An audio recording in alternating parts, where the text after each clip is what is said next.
10वीं कक्षा की मैथ बता रहा हूं। उसमें 3.2 समाप्त हो गया था। 3.3 यानी प्रश्नावली 3.3 आज चालू होगी। प्रश्नावली 3.3 में प्रतिस्थापन विधि द्वारा समीकरण को हल करने के लिए कह रहा है। तो वैसे तो तुम लोग को एक चीज बता दो कि 10वीं कक्षा में 3 विधि द्वारा समीकरण को हल करना होगा। प्रतिस्थापन विधि द्वारा सीखना है, विलोपन विधि द्वारा सीखना है और वज्र गुणन विधि द्वारा सीखना है। ठीक है ना।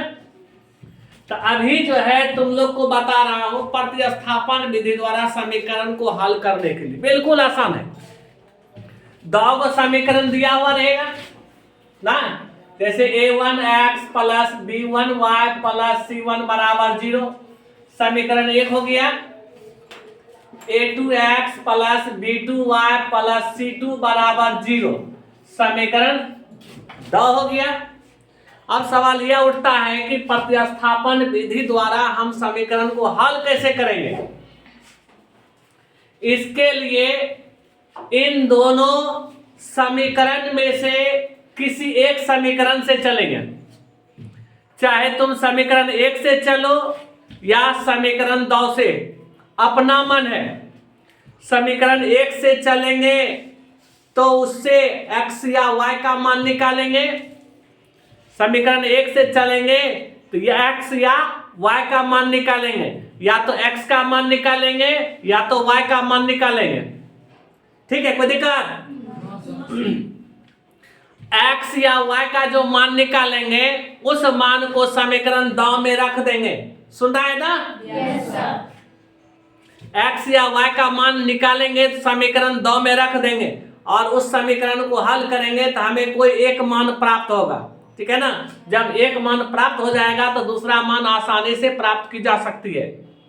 सुन रहा है ना? Yes sir.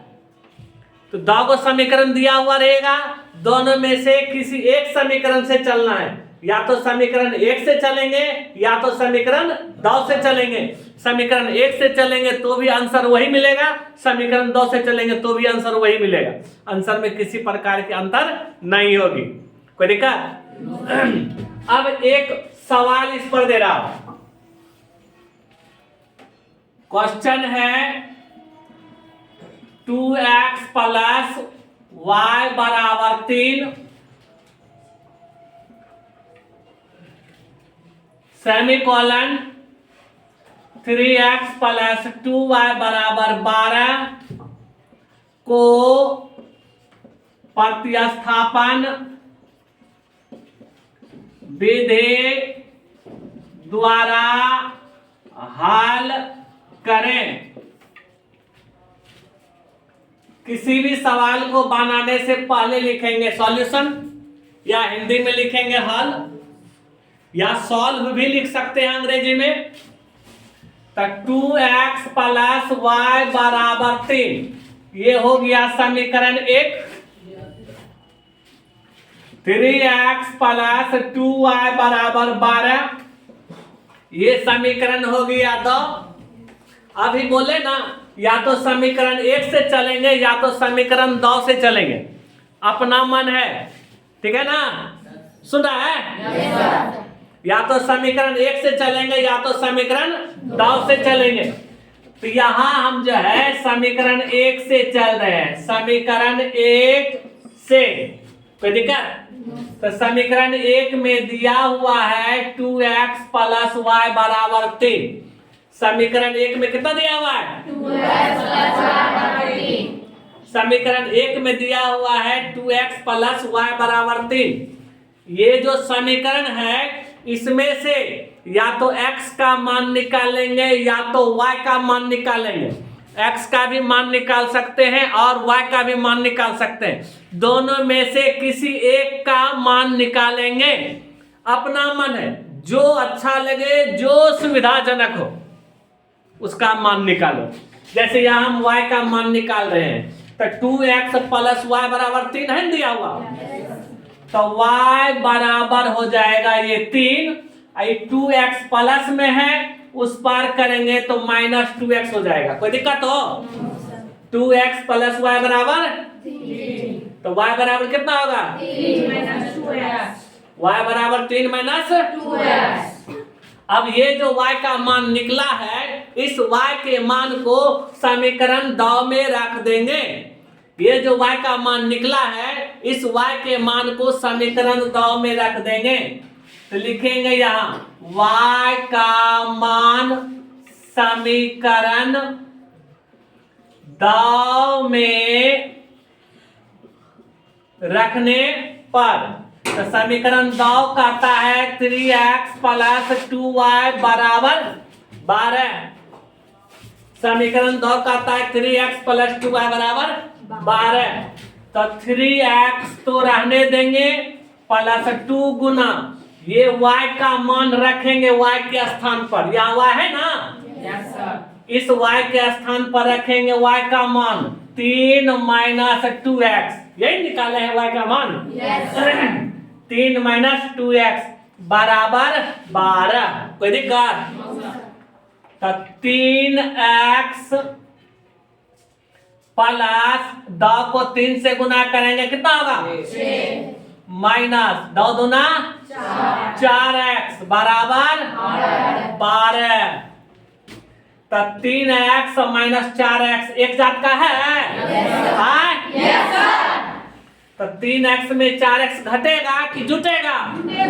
हाँ? हाँ घटेगा, प्लस माइनस में है। सोच समझ कर बोलो। 3x माइनस 4x है, घटेगा ना? Yes, sir. 3x में 4x घटा दो तो माइनस 1x, क्योंकि उल्टा है ना। Yes, sir. 3x में 4x घटा देंगे, माइनस 1x बराबर कितना? 12। ये जो प्लस 6 है उस पार कर दो, हो जाएगा माइनस 6। कोई दिक्कत? No, sir.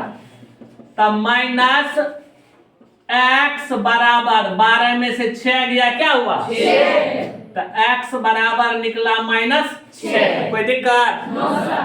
तो x का मान निकल न गया। Yes, sir. तो x का मान समीकरण 1 में नहीं, या समीकरण 1 में रखो या 2 में रखो, जिसमें मान रखेगा y का मान निकलेगा। या तो x का मान है जो निकाले है ना, इसी में रख दो, y का मान निकल जाएगा। क्या x का मान निकल चुका है? x का मान निकल गया, इन दोनों में से किसी में भी x का मान रख देंगे तो y का मान निकलेगा। यहाँ तक ये जो है y बराबर 3 माइनस 2x, इसमें भी x का मान रख देंगे तो y का मान निकलेगा। कोई दिक्कत? No, sir. चूंकि y बराबर निकाल चुके हैं 3 माइनस कितना? 2x। तो y बराबर 3 माइनस 2 गुना x का मान कितना निकाले? -6। तो y बराबर 3 माइनस माइनस क्या होता है? तो प्लस 6 दूना 12। तो y बराबर 3 में 12 जोड़ेंगे कितना होगा? 15। तो x बराबर निकल गया -6, y बराबर निकला 15। Answer complete. कोई दिक्कत? समझ में आया? Yes, sir.